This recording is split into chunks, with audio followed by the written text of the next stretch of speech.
Merci Monsieur le Président, merci Madame la rapporteure pour votre travail qui est toujours de qualité sur l'énergie. La transition écologique et solidaire ne doit pas être une vaine expression, mais un véritable projet de société construit de manière inclusive avec l'ensemble des acteurs, qu'ils soient entreprises, collectivités, associations ou citoyens. Les pouvoirs publics et en premier lieu l'État se doivent d'impulser et d'accélérer ce mouvement de transition pour lui faire prendre de l'ampleur et faire en sorte qu'aucun retour en arrière ne soit possible. Or, nos politiques publiques en ce domaine sont aujourd'hui multiples, mais pas toujours lisibles ni visibles, alors même que cette transition écologique a pour objet d'être menée au service des Français et qu'elle offre un potentiel remarquable en termes de qualité de vie, de solidarité, de croissance économique, d'emploi et d'innovation. Je souhaite m'attarder ici sur un secteur, celui de la rénovation thermique et énergétique des bâtiments. Cette rénovation est à mon avis porteuse de sens car elle va de pair avec la lutte contre la précarité énergétique, la pauvreté et les inégalités. À cet égard, nous saluons la réforme du crédit d'impôt transition énergétique, transformé en prime à compter de 2020 pour les ménages modestes et plus largement à compter de 2021. Cette évolution permettra de renforcer considérablement l'Agence nationale pour l'amélioration de l'habitat, d'accroître sa notoriété et d'alléger les contraintes de financement pesant sur les ménages. Le groupe du Mouvement démocrate considère malgré tout qu'il est impératif de renforcer les actions d'information et d'accompagnement, car de nombreux ménages ne bénéficient toujours pas de ce type d'aide en raison d'un déficit d'informations fiables et claires.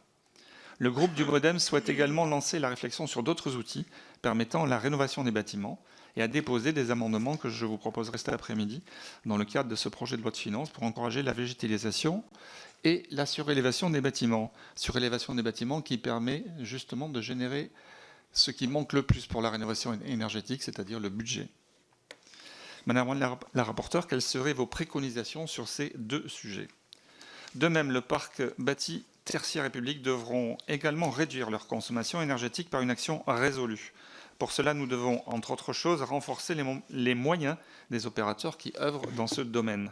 J'ai mentionné plutôt l'ANA, mais je pense aussi à l'ADEME, qui finance le programme Bâtiments Économie d'énergie, ou l'Alliance mondiale pour les bâtiments et la construction.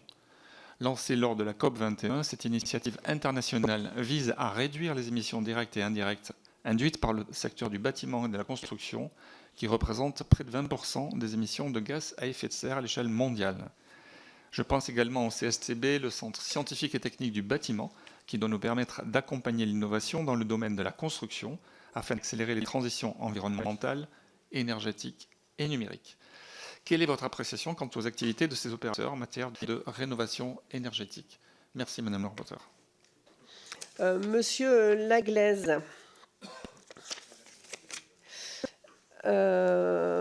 Vous avez... oui, voilà. Je reconnais évidemment votre engagement sur la question de la rénovation énergétique et je suis en attente de vos propositions sur l'autre mission pour pouvoir, je pense, soutenir vos amendements en ce sens. Ces discussions, notamment sur la végétalisation, ont été largement débattues dans la loi énergie-climat et je suis d'accord avec vous qu'on aurait pu aller beaucoup plus loin et je pense que vos amendements vont contribuer à faire un pas de plus et à être plus efficaces. Donc voilà, j'y suis a priori favorable en attendant de les avoir plus clairement présentés.